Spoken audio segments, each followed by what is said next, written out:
So I've come to realize that the source of my being and the source of my essence as a photographer is the self-expression. So I struggle to still stay the way I was before I became famous and everybody's chasing me around and my calendar is all booked up. I would say there's wedding photography and then there's Nigerian wedding photography. In Nigerian weddings, things don't usually go as planned. Exactly. Location, There's chaos. you're going out of time and all of that. When you find a solution to a problem that you created, then you're the only one that has the solution. And that's what makes it unique.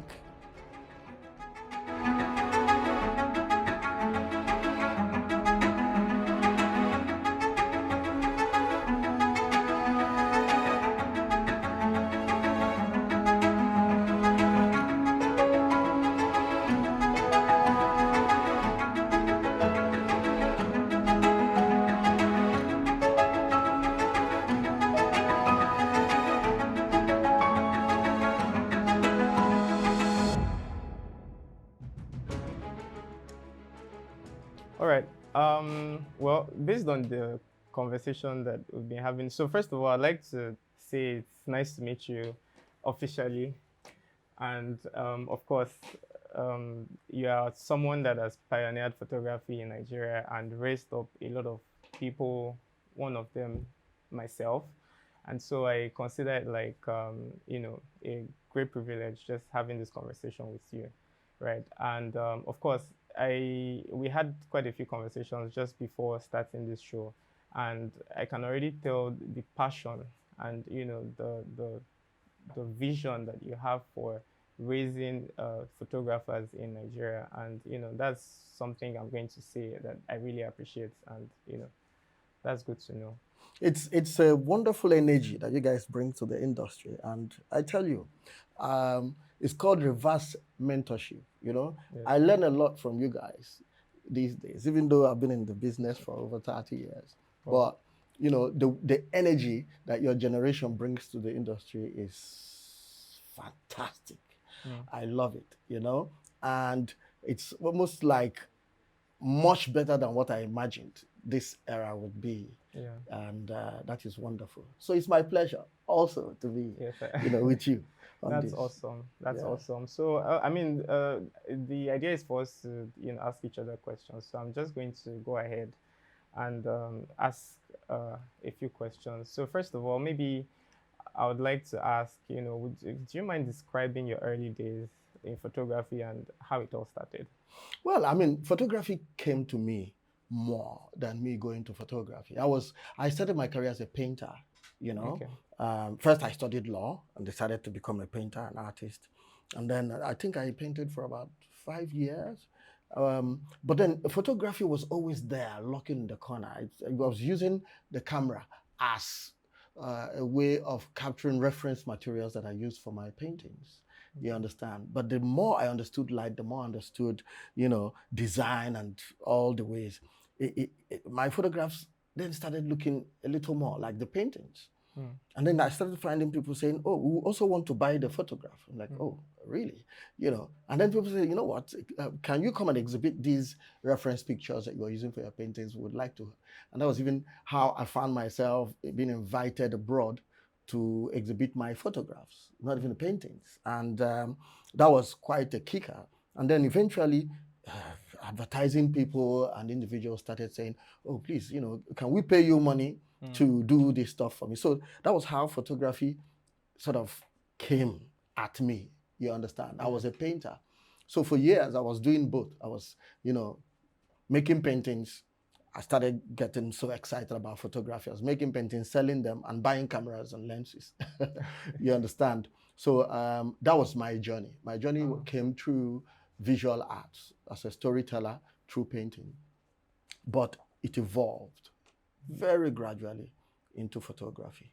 Oh. So that's the story of my beginnings. Oh, that's awesome. So it means that photography wasn't something you had planned to go into. No, in fact, my dream when I was on campus studying law was to be a painter. Interesting. But photography came.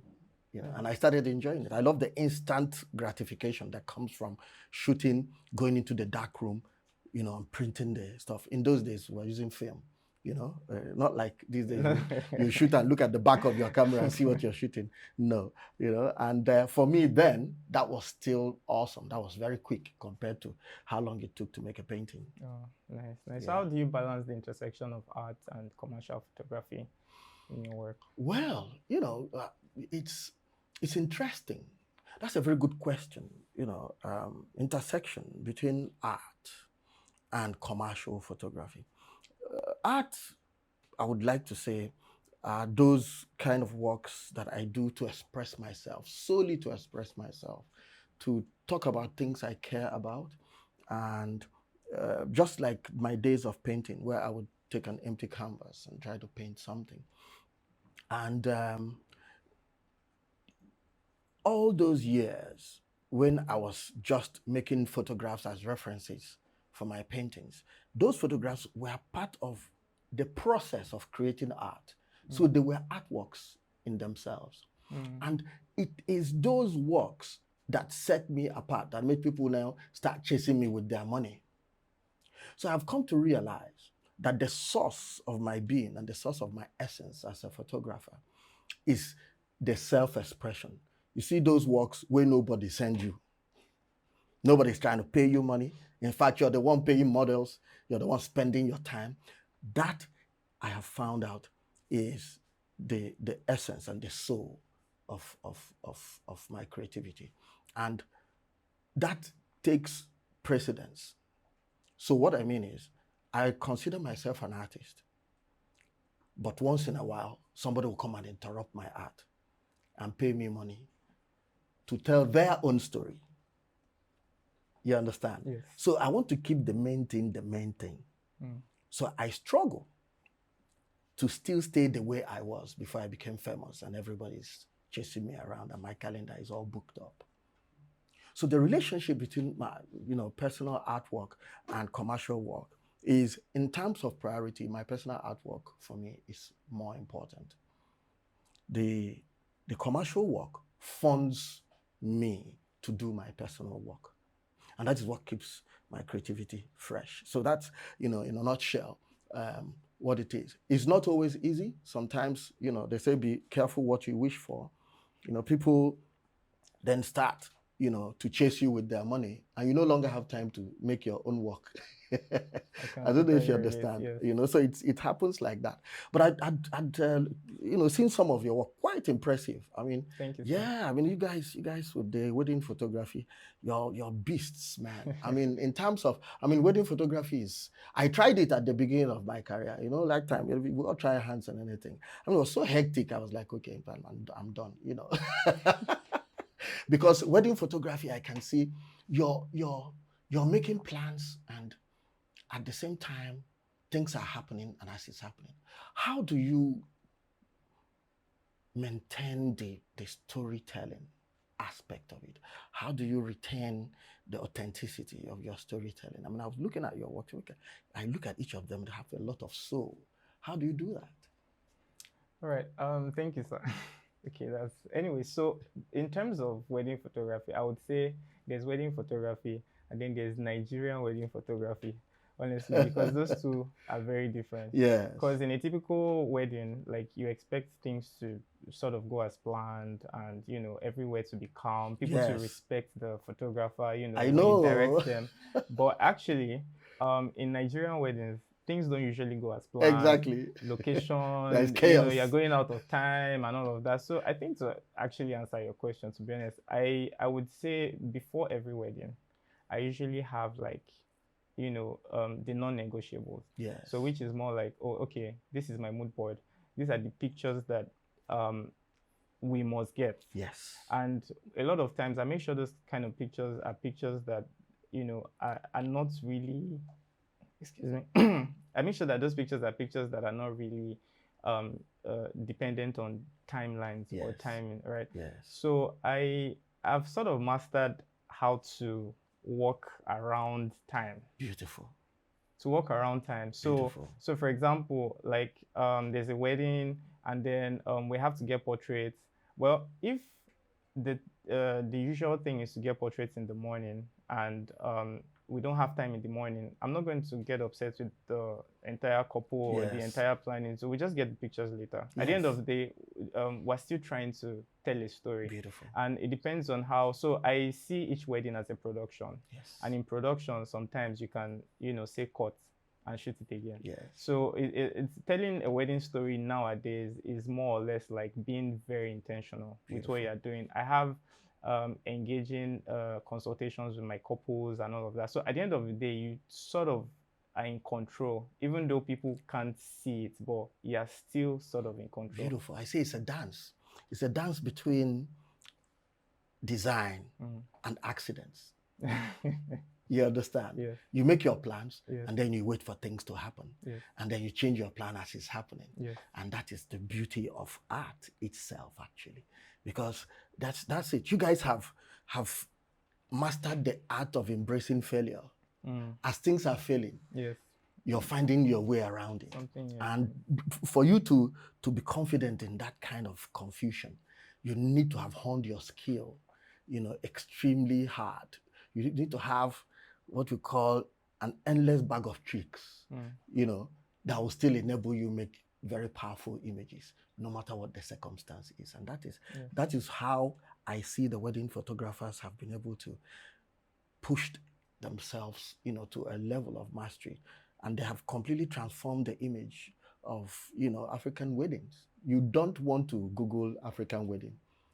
You will see Nigerian weddings. Yes. The first 100 images before you start. I don't even know what their weddings look like in Kenya or anywhere. It's unbelievable what Even you guys when you have done. intentionally try to search for those kind of ways, The Nigerian wants to show, because it is dominant, it is powerful also. It's visually striking. And I'll give you guys kudos for that. Thank you, sir. Thank you, sir. Well, I mean, in talking about accidents and all of that, I would probably like to ask what has been your most challenging photo shoots ever, if there's anything like that. Well, I mean, it's interesting. I mean, I found out that an artist's job is not to find, solutions to a problem, but it's more that you create the problem yourself. And when you find a solution to a problem that you created, then you're the only one that has the solution. And that's what makes it unique. So my career has always been in search of failure. I'm just go to do these photographs that you've never seen before. You're trying to do a shoot and you're looking for mood board. There is no mood board for it because nobody has done it before. You don't even know what you're going to do because the funny thing. When you say you're trying to create something unique. If you create something unique, it means you yourself, you've not seen it before. Yeah. I don't know if you get what I mean. Yes. So I've found myself in that situation where I'm constantly in search of this new way of seeing. So what do? I try to go to other places away from photography. I'll go to literature and read words and try to visualize images through the words. And by doing that, well, I've never seen anybody do that. So one of the most challenging series of images I made was when I was publishing Mania magazine. Style Mania was a women's fashion magazine I started publishing. I'd fallen in love with fashion photography, and I realized that to do enough of it, I needed to publish my own magazine because I didn't see any Nigerian fashion magazine operating at the level of Vogue, which in those days I was in awe of. Okay. And the challenge I was facing was that I had to shoot 2 editorials in a month, 1 cover story, a beauty shoot, and several inner stories. Sometimes I have to shoot everything myself if I can't find a photographer to maintain the quality that I was looking for. And each edition of the magazine has to look very different from the last one. I don't know if you understand. Yeah. So I had to devise a foolproof system of constantly remaining original. Otherwise, you'll be repeating yourself. The magazine will look boring. It's the same guy shooting so many different things. And they really look like particular. So I used to do things a bit crazy, I would say, oh, we're going to shoot in a village in Ibadan. And this is our storyboard. And we just enter motor. We didn't do a recce for the location and start driving. If you see a village, we drive in there and we start to shoot. What is happening is I'm creating uncertainties that will compel me to make decisions on things as they are happening.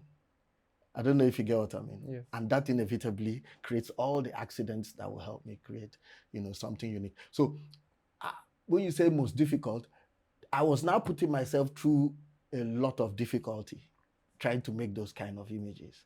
And yeah, I mean, that was what sort of honed my skills and put me in a position where my confidence level so I'm going for a shoot. I am so confident that I will always make something extraordinary because I've gone through hell, and it's interesting. It's a bit like your wedding situation. Actually. So I'm creating that kind of situation for my editorials so that I don't have full control of the elements. Anyway. Yeah. Okay.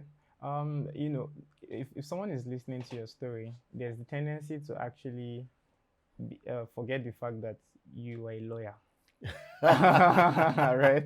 So I mean, it's just so interesting to see how you started talking about being an artist and then being a photographer, but we didn't even touch the law aspect. Yeah. So as someone that transitioned from law, all the way into photography, like how would you advise photographers or young photographers that are thinking of a career change? Yes. What would you say to encourage such a person?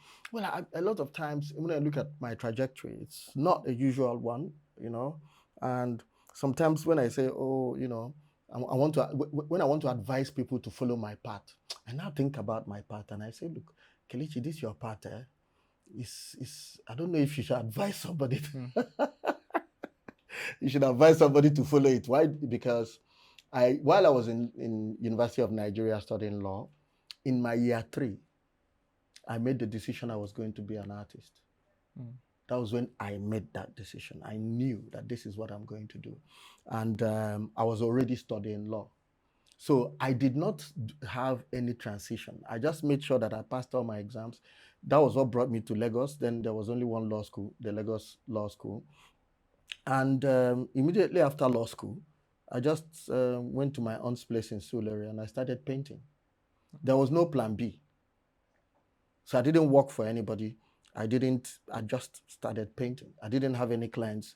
I didn't go to art school, so I don't have a network of students who know people. I just was in my aunt's balcony painting. So it was this kind of crazy, delusional focus on what I wanted to achieve.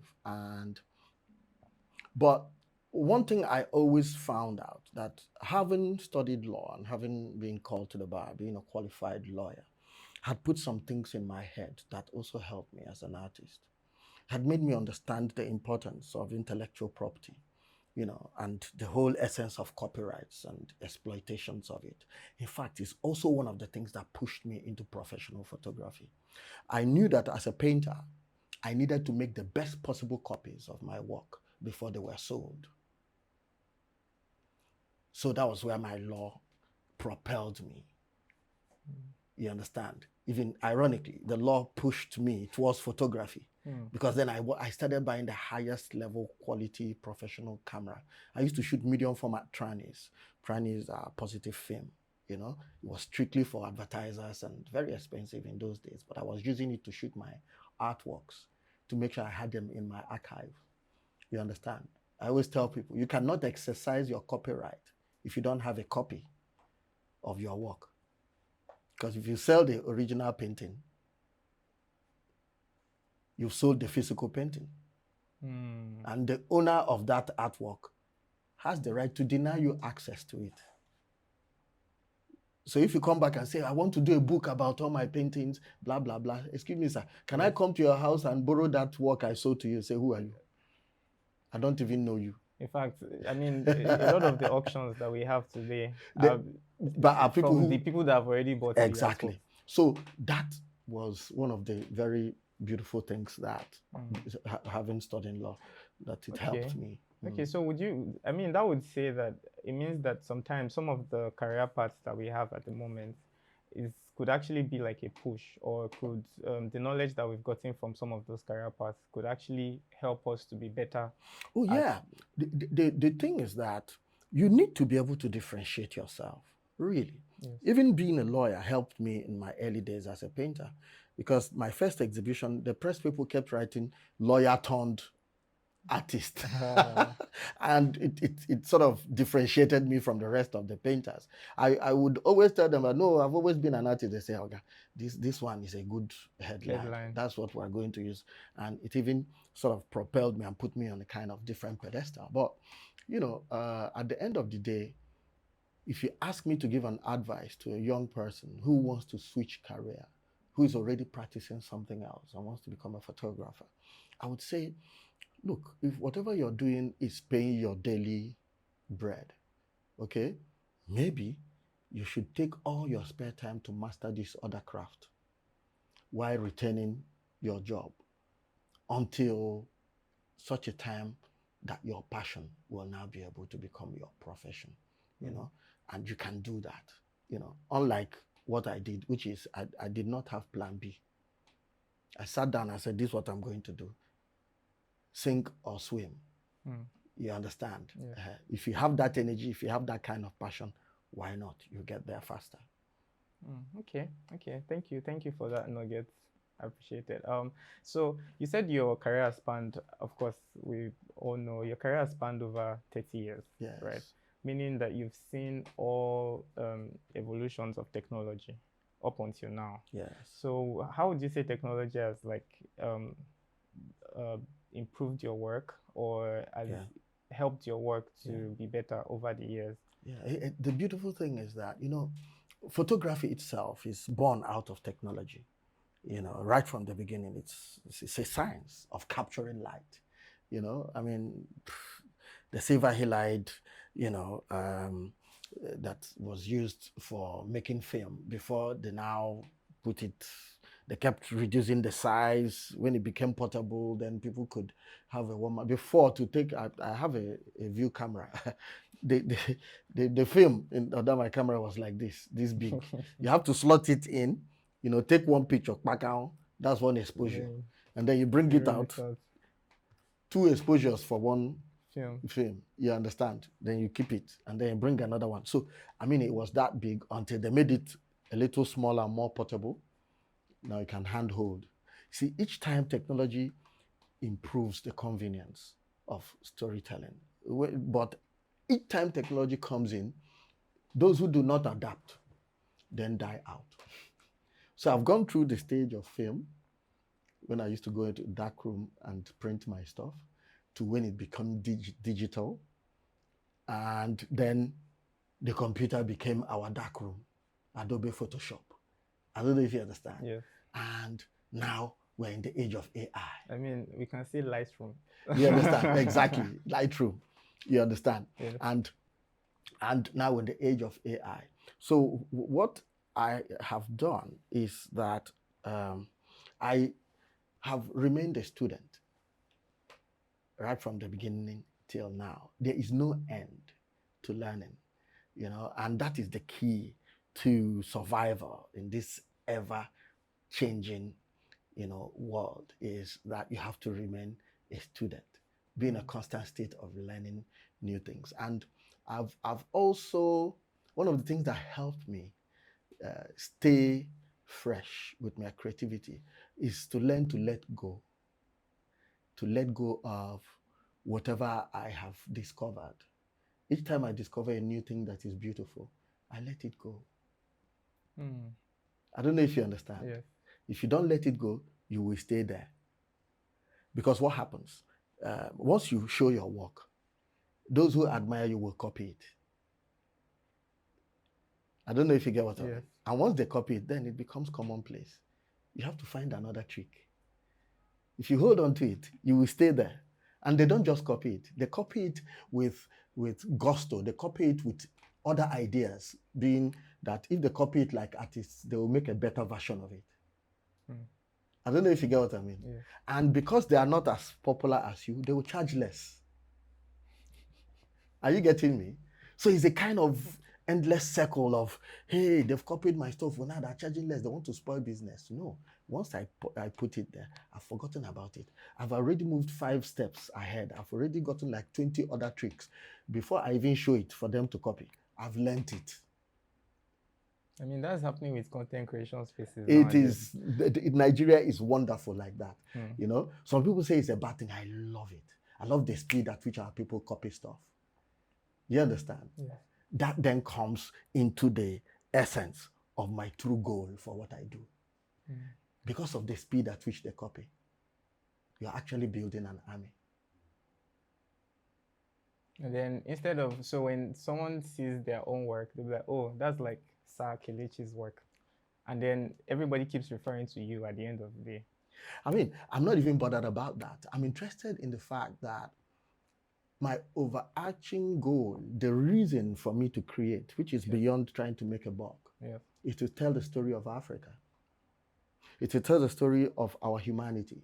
They tell the story of our beauty. They tell the story of our ingenuity. To tell the story of the endless riches that lie within us. That's in our culture, in ourselves, in our resources. It's unbelievable. But it seems that our people, somebody came to the place and took their eyes out. Sounds like a horror movie. So they cannot see themselves. I don't know if you understand. Yes. So what I'm doing through my work is to give them back their eyes.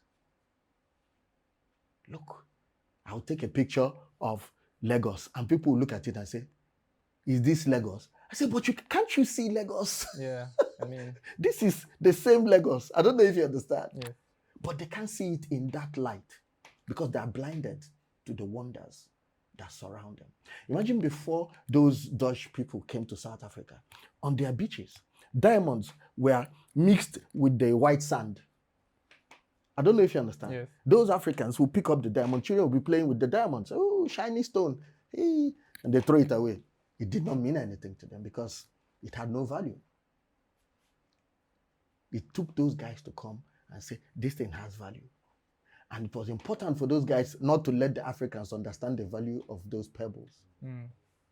I don't know if you understand. Yes. The same thing is happening to us right now.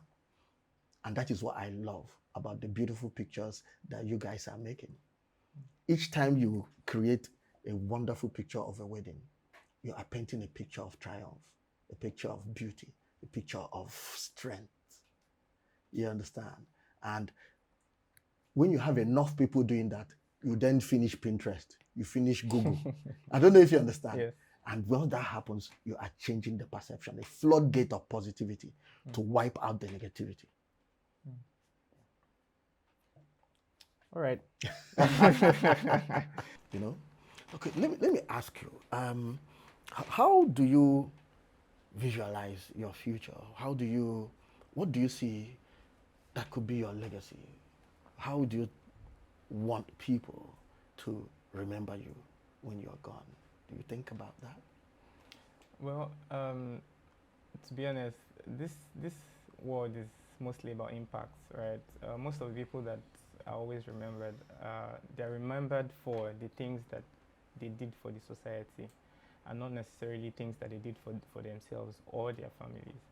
And in that regard, using my career as a platform or as a tool, I think one thing that I would like to be remembered for is to be able to pass down my knowledge. You know, to be able to raise more people, give people opportunities. You know, in order to also get to that level to fend for themselves, to tell their own stories, you know, to create, I think kind of like you, if I'm being honest. And it's not even because you're here. Yeah. I mean, there are places where I had conversations with people and, you know, I talked about, you know, you being one of my inspirations, you know, when I started. And practically how I even started photography was because of an event I attended where you were. the keynote speaker. Okay. So yeah, so I think something like that as well. Yeah. You know, where I would be able to impact, you know, such Beautiful. a lot of people. Beautiful. And you know, pass down my knowledge. So that being said, for example, most times when people reach out to me, oh, they want to learn. I know this business-wise, this might not make sense, Yeah. but I actually don't charge people to teach them Yeah. because I'm not under pressure, or I don't feel like, you know, my work is endangered by teaching you. Now you're on the right path. You see, look, each time you have to teach, to be able to teach, then you need to know. So positioning yourself as a teacher makes you a student, and that is the beauty of it, you know. So if you say, "Oh, I have to teach something," you not get worried. Like, I better know something before. Yes. Let me not come and be Yes. talking to these people that don't know anything. Yes. It compels you to go back and you start learning, or even doing revision Yes. of things you know already. And that is, so by teaching, you learn. And the beautiful thing again is that each time you teach people, they'll take what you taught them and recreate it and do it better than you were doing it. Yes. And when they do that, you now have a new teacher that you've taught, who will then teach you to get better at what you were doing. Yes. You know, like when sometimes, oh, arrange the light like this, arrange the light like this. They will do it. But then, because of their unique personality, they will say, but maybe I can do this. And when they do, you're like, whoa, I never thought of doing, like this, of doing it this way. And that is my great secret, that when I teach people and they take what I have and they turn it around, I learn quicker from them again. And then I'm like, oh, this guy is supernatural. Like, where does he get all these ideas from? The ideas are everywhere. Because each time you teach, you sow. And then if it germinates, there's fruits for everybody to pick. True. True. You know? Yeah, so that's pretty much, you know, how I see it. Oh, because that's in a terms beautiful of even one. looking at the future, like I'm also trying to evolve more into a full-blown media Yes. company. Exactly. So, because I have experience in, you know, video and all of that, but of course the idea is to just have that platform, because someone said that in order to make an impact, you also need money.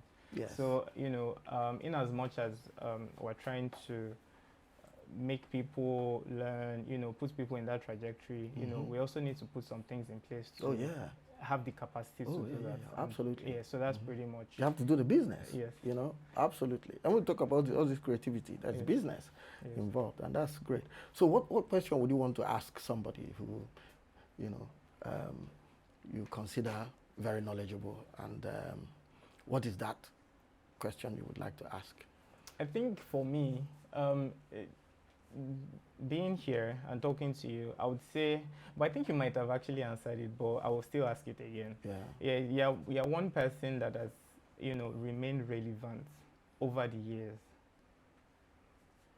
Time out. No, I said keep going, but like. Yeah, this is the end actually. That's the last question he's gonna ask me. Yes. Yeah. Yes. If you should go over the top from to me. Okay. So sorry. Okay. So this is something that I think you've answered already, but I'm just going to go ahead and ask it again. Over the years, you've, you know, remained relevant, and, you know, even though things have evolved, the industry has evolved, you know, we have a lot of young people doing different amazing things, but you still remain relevant.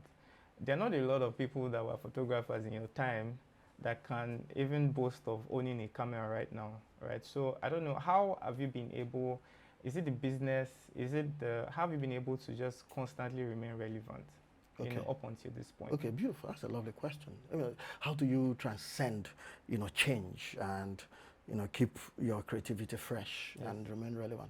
You see, that is the thing. It's a becoming. What I mean is, what is the reason behind what I'm doing, as far as I'm concerned, that propels me? And that is, for me, the essence. I have something that is higher than trying to make money. I believe that money will always chase good work. But then, what is good work? For me, good work is work that has a purpose.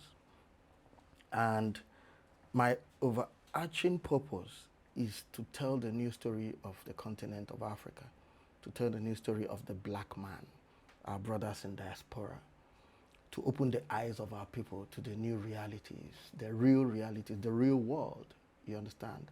And to do it through imagery. Now, because that is my goal, I keep making these images that actually tells a story to people and ministers to their soul. So it goes beyond making money. If I'm able to achieve that, money will always follow. Freshness will always be there. So, and what I've also done is that for me, the process in itself is the end. So the process through which I create, for me, is my life. Now, how successful the artwork is, or how people see it, whether it has 1,000 likes or 2 likes on Instagram, is of no relevance to me. The audience comes last. I'm actually making those images to satisfy myself that I have spoken my mind.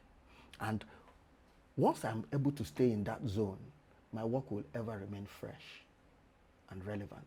First to me, and then to the world.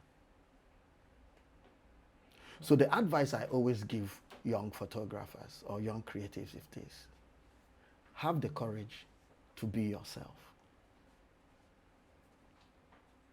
That's true. That's true. All right. Okay. Thank you. But I mean, it's all good. It was nice having this chat that turned into a whole, let's say, master class. Right? People should actually pay for this. For real. Yeah, but it was nice having this chat, and thank you once again. And thank you. It's for being me, here. it's really always beautiful to be able to let out some of that knowledge, and also for people to understand the power of imagery and the energy and the relevance of it in nation building, building culture, and things like that. We can never say enough of that. So it's been a wonderful time. Thank you, sir. Thank you very much. Yeah. And I'm sure we'll be meeting. Yes, definitely. All right, thank you. That was really great. All right. So I have one question that Yes. both of you would answer. Okay. Okay. So if you could describe your career with a song or a movie, anything at all, what would that be and why?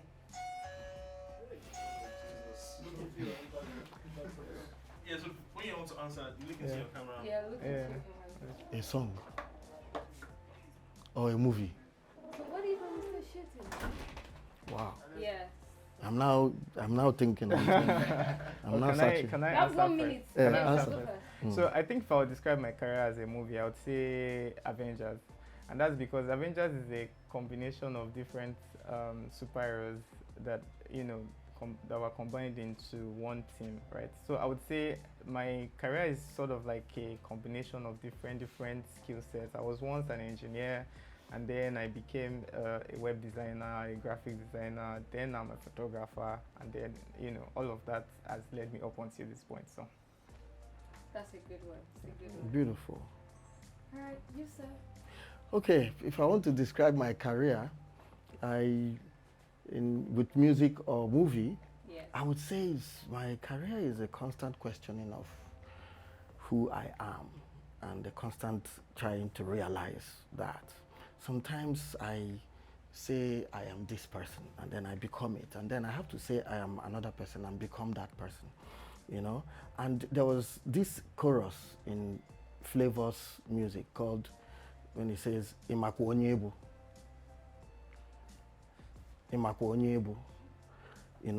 and it's a question. Do you really know who you are? That's what that question is.